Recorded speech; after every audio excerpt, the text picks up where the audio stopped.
Hello friends, my name is Yogi Singh and you are watching Indian Tourister. आज की इस video में हम बात करने जा रहे हैं जुरोंग बर्ड पार्क के बारे में।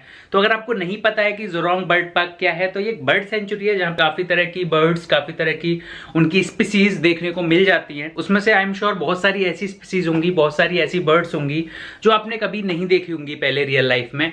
तो ये एक बहुत ही अच्छा एक्सपीरियंस होगा आपके लिए। अगर आप वहां पे जाने का प्लान कर रहे हैं तो बिल्कुल जा सकते हैं। और अगर आप इस चैनल पे नए हैं तो इस चैनल को सब्सक्राइब कीजिए। और चलिए देखते हैं जब जुरोंग बर्ड पार्क में हम गए तो हमारा एक्सपीरियंस कैसा रहा और वहां पे हमने कितना एंजॉय किया।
अच्छा, सबसे पहले बात करें लोकेशन की, तो देखो जितने भी बड़े पार्क्स हैं, चाहे वो किसी भी कंट्री में हो, किसी भी सिटी में हो, तो आपको एक चीज तो ध्यान में रखनी है कि जितने भी बड़े पार्क्स होंगे, जितने भी, चाहे वो जू हो, चाहे वो ऐसा बर्ड पार्क हो, चाहे वो जिसमें मतलब ज्यादा एरिया कवर हो रहा है, तो ऑब्वियसली वो मेन सिटी में तो होंगे नहीं, क्योंकि मेन सिटी में एक तो पॉल्यूशन ज्यादा होता है और मेन सिटी में जगह की कीमत है वो भी बहुत ज्यादा होती है। तो ऑब्वियसली वो शहर से बाहर ही होते हैं। तो ये भी शहर से बाहर है और यहाँ पे जाने के लिए आपको करीब 1 घंटा 1.5 घंटा का मार्जिन रखना पड़ता है मेन सिटी, मेन सिंगापुर से अगर आप जा रहे हो तो आपको उसी के अकॉर्डिंग प्लान करना है। और बेटर है ये मॉर्निंग के टाइम पे प्लान करो, क्योंकि मॉर्निंग में 8 बजे ये खुल जाता है और मॉर्निंग के टाइम पे एक तो धूप भी ज्यादा नहीं रहती है, तो आप आराम से एंजॉय कर सकते हो। और काफी सारे वहां पे शोज होते हैं जो फ्री उस कॉस्ट में इंक्लूड होते हैं, उसकी टिकट की कॉस्ट में इंक्लूड होते हैं, तो वो शो भी आप एंजॉय कर सकते हो। अगर लेट जा रहे हो तो आपके मैक्सिमम शो हैं वो मिस हो जाते हैं, और वो शो भी काफी एंटरटेनिंग होते हैं, काफी उनसे सीखने को मिलता है और काफी वो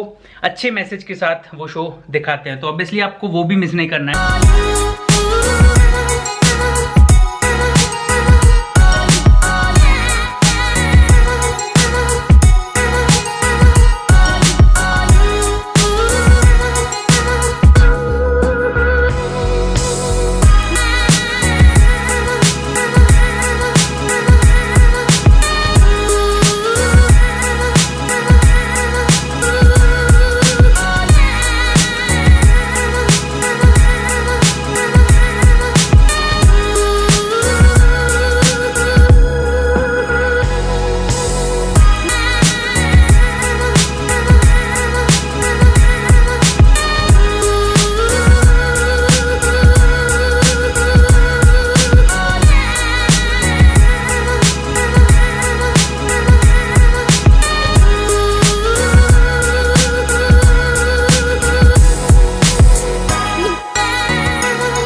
और अगर बर्ड स्पीसीज की बात करें तो देखो ऐसे तो मुझे बहुत ज़्यादा इंटरेस्ट नहीं है बर्ड्स के बारे में, मैं इतना ज़्यादा नहीं जानता हूँ, लेकिन फिर भी यहाँ पे आपको इतने तरह की चीजें मिलेंगी यहाँ पे। पेंगुइन्स आपको देखने को मिल सकती हैं जो शायद आपने पहले रियल लाइफ में सामने से फेस टू फेस आपने कभी नहीं देखी होंगी। यहाँ पे आपको कलरफुल जो पैरट्स होते हैं, अलग अलग तरह के पैरट्स, वो आपको देखने को मिल जाएंगे। और बहुत सारी ऐसी बर्ड्स जो आपको सरप्राइज कर सकती है, जो आपको अम्यूज कर सकती है, जो आपको एकदम आप खुश हो जाओगे देख के कि ऐसी ऐसी बर्ड्स भी यहाँ पे होती हैं। तो जरूरी नहीं है आपको बर्ड वॉचिंग का शौक है या आपको बर्ड्स में इंटरेस्ट है तो ही यहाँ पे जाना है। आप नॉर्मल अगर फैमिली वैकेशन पे जा रहे हैं या अकेले भी फ्रेंड्स के साथ जा रहे हैं तो भी ये चीज, अगर आपके पास इतना टाइम है, अगर 2-3 4 दिन से ज्यादा के लिए जा रहे हैं तो आपको ये जगह जाना बनता ही है। ये प्लेस आप मिस नहीं कर सकते।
तो इस वीडियो में इतना ही। तो मिलते हैं नेक्स्ट वीडियो में नई किसी लोकेशन के साथ, ऐसे ही किसी नए ब्लॉग के साथ। तो तब तक के लिए टेक केयर, कीप ट्रैवलिंग।